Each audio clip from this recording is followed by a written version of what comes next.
Hello everybody, welcome back to my channel, and today we have the full summary for the upcoming chapter of the Dragon Ball Super manga, Dragon Ball Super Chapter 73. Now before we get into it, as always, I have to warn you, this video will contain spoilers for the upcoming chapter of Dragon Ball Super manga, so if you do not want spoilers at all, this is your chance to click off the video. If you're still here, I'm going to assume that you either A, do not care about spoilers, or B, you've already read them yourself and you just want to hear my thoughts on the actual summary of the chapter itself. So let's just go ahead and read the actual summary. Now, this is of course courtesy of Dragon Ball Hype. Shout out to Dragon Ball Hype. Go follow him on Twitter if you also want to keep up with any information coming out about the Dragon Ball Super manga. So just keep that in mind. All right, let's go ahead. So the chapter is called Goku versus Granolah. The chapter opens with Goku rushing Granolah, who is sniping blasts at him. Now we saw this in the early draft pages that got released. Goku dodges each one before aiming his own attack at Granolah, who also manages to dodge and fly away, leading Goku to a forest. And again, we saw all of this. The two make chase with Goku in pursuit, firing attacks. Granolah dodges each one before swinging out of sight and catching Goku in a kick from behind and sending him through trees. Goku manages to grab I guess they meant to say branch, because he did grab a branch, and hit the ground, right as Granolah rushes at him with a punch, which he blocks in a painful guard. Finally, Goku manages to land his own hit on Granolah, knocking him back into a tree. Granolah kicks Goku in the face as more of the forest is destroyed in their fight. Goku then powers up and a section of the broken forest is sent skyward in a blast. Granolah halts and notes Goku's blood and cell movement changed. He must have activated his evasive maneuvers the same as when he had the red hair. Goku says that Blue's Ultra Instinct won't be so easy. Goku then vanishes behind Granolah. Granolah tries blasting him with beams several times, but Goku moves out of the way. Each time Granolah aims his sniping shot, Goku manages to dodge it. Finally, Goku charges at him with a Kamehameha and fires point-blank range in the chest. Even oil is thrown back by the force of the explosion, which can be seen from the area Vegeta has gone to. Remember, Vegeta was at the ruins of the previous settlement of Planet Cereal, the one that belonged to the Granola's people, which I think they're known as the Cerealians. The new ones are called the Shigarians. Sorry, I forgot that. Back with Granolah, he's lying on the ground, scuffed up and out of breath. Goku too has collapsed onto the ground and back into his normal state. Granolah stands and calls out that everything Goku's throwing at him is useless. He should give up. Granolah says here he'll destroy the Saiyans just as they had done to his family. Without warning, he uses his power to rise up the ground under Goku and causes a huge blast of energy to propel him into the sky. Even the townspeople nearby notice the explosion outside the colony. As the blast continues up, Goku manages to teleport away and over to Vegeta's location in the ruins. In clear pain, Goku knows Granolah is using a technique similar to that of Moro. Interesting. Vegeta points out that Goku is struggling. Goku says his abilities and strength are ridiculous. He's gonna do his best. Goku then asks what this place is they're in, and Vegeta responds saying he knows that guy's identity. Vegeta says he heard there was once a race of people in this universe with the right eye that specialized in sniping. Frieza had used the Saiyans to destroy them. The ruins here are likely the remains of an invasion from back then. Vegeta deduces that Granolah must be that race's survivor and that they've been duped by Maki. Okay, so they did find out that they were tricked. Despite being found out, Oil says it's too late to go back. Vegeta is surprised Goku wants to go back out there, but Goku reassures he's yet to use his full power Ultra Instinct. Vegeta can't believe it's come to this. Back with Granolah, the smoke from his attack clears and Goku has arrived in his Ultra Instinct form. Now Dragon Ball Hype did put out some scans that do show this. Now I wanted to include them in this video, but unfortunately he had to take them down, I'm guessing, because to avoid any copyright. So I'm sorry, I can't show them to you. Granolah is shocked because he can't see his vitals, so he asks what that form is. Goku explains that it's the completed Ultra Instinct, and because the time left in this form is short, he's going to finish this all at once. Goku then kicks Granolah in the face, causing his eyepiece to come free, and then kicks him away again, sent flying through the air. Granolah is further struck by Goku and lands back down in the cleared forest area. Goku approaches Granolah again and asks him to listen to him so that he won't have to fight for nothing. But Granolah doesn't want. Okay, so I did kind of think that this was going to happen. That Goku and Vegeta were going to find out what's going on. They're going to try to talk to him, but Granolah doesn't want to listen. So it seems like that's exactly what's happening. Goku tosses him through Instead, he charges at Goku, but Goku catches his arm. Okay, so yeah, we did see this. Again, I wanted to show you the actual scans, but we don't have them. Goku tosses him through the air, but Granolah spins around and tries to attack again, but Goku dodges. And again, yeah, we saw all this again and again. Granolah's attacks to no success. Finally, Goku stops him mid-attack and holds him suspended in the air. He then sends a series of Ki at Granolah and pushes him into the face of the mountain. Vegeta watches from afar and notes this must be the end, irritated that Kakarot ends up taking everything. Vegeta then realizes that Granolah's power isn't decreasing like he expected. He notices something over by the mountain.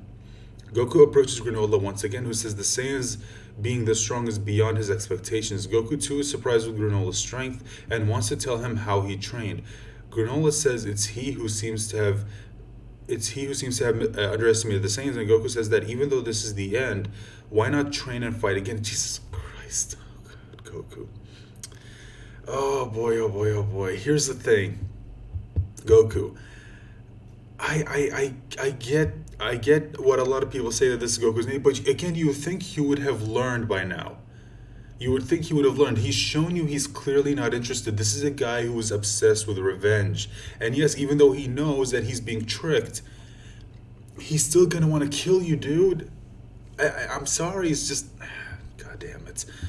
Why not train and fight again? You don't seem like a bad guy. Eyes closed. Granolah says not to get him wrong. When did he say that he lost? I said I made a mistake by underestimating you, says Granolah as he gives Goku a confident look. He continues to say that he shouldn't have split his power to begin with.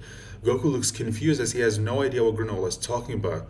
Granolah then makes it clear to Goku that the Granolah he sees in front of him isn't really him. So yeah, we found out about this before. He continues to explain as he says, I split the power from my prime body into this clone. This is just an illusion. The clone disappears. Just then Vegeta finds out what the source of what he noticed earlier. He found a spaceship in the mountains and the one sitting inside it was Granolah. And yeah, again, we did see this. As Vegeta looks away to call Goku and inform him about the prime Granolah's location, the Granolah in the spaceship disappears. Goku, who let his guard down, was hit by Granolah's attack in the chest, which reverted him to... Okay, so he did... Okay, this is interesting, and I wonder how people are going to react to this, because here's the thing. Yes, wait, okay, first of all, this doesn't make any sense. They say Goku let his guard down, but he was in Ultra Instinct. Like, nowhere here did it say he powered down from Ultra Instinct, because it says right here, his attack hit him in chest, which reverted him to his normal state. So that means Goku was still in UI, or mastered UI. So his body should have still moved on its own, but that tells you that Granolah was so strong and so fast that even Goku in his mastered Ultra Instinct form couldn't move fast enough to avoid him. Dude, I don't know how people are going to react to this. I really don't know how people are going to react to this. Goku, who let his guard down, was hit by Granolah's attack on his chest, which reverted him to his normal state. Goku receives serious damage in his chest as Granolah sends him flying. Goku has been knocked out for good. His pupils disappear too. Granolah walks towards Goku and says he wanted to save his strength for the upcoming battle with Frieza. Dude, if you're this strong, Frieza's not going to do anything against you. Seriously. I mean, even your clone was able to put up with blue UI with Ultra Instinct stacked on top of, well, Ultra Instinct properties stacked on top of it. If your clone can do that, then trust me, dude, you've got nothing to worry about. For the upcoming battle with Frieza, which is why he let a clone take out the Saiyans for him. It was a good way to buy some time, as he knew the, quote, silver hair transformation's accuracy would decrease with time. Interesting. After hearing about Granolah's strategy, Vegeta enters the battlefield and challenges him for a duel. Granolah wants to finish the job with Goku, but Vegeta stands in his way. He says it is now his turn to fight Granolah. Granolah doesn't mind who comes first, as that'll only change the order of their deaths. Vegeta replies to him with a confident look, saying that it's him who's gonna die. If you're after the Saiyans to destroy them, I'll do everything in my power to get rid of you. Prepare for your destruction, as Cerulean says Vegeta as the chapter comes to a close. The narrator says, Vegeta isn't someone to take lightly. From here on out, it'll be a kill or be killed situation. Here's the thing. Okay, I just want to say this real quick. If people actually think Vegeta stands a chance against Granolah, especially after what he did to UI Goku, yeah, I'm sorry. I hate to break it to you, but Vegeta ain't doing anything. Unless Vegeta has something up his sleeve. Look, we have seen this time after time after time. Vegeta always enters into a fight. He's confident. But what ends up happening? What always ends up happening? He always ends up getting his ass kicked. And it's just, here's the thing. I don't like that that's a trend in Dragon Ball. But seriously, I am a Vegeta fan, and I don't like that that's a trend. I don't like that that's a trend. But look, it is what it is, unfortunately.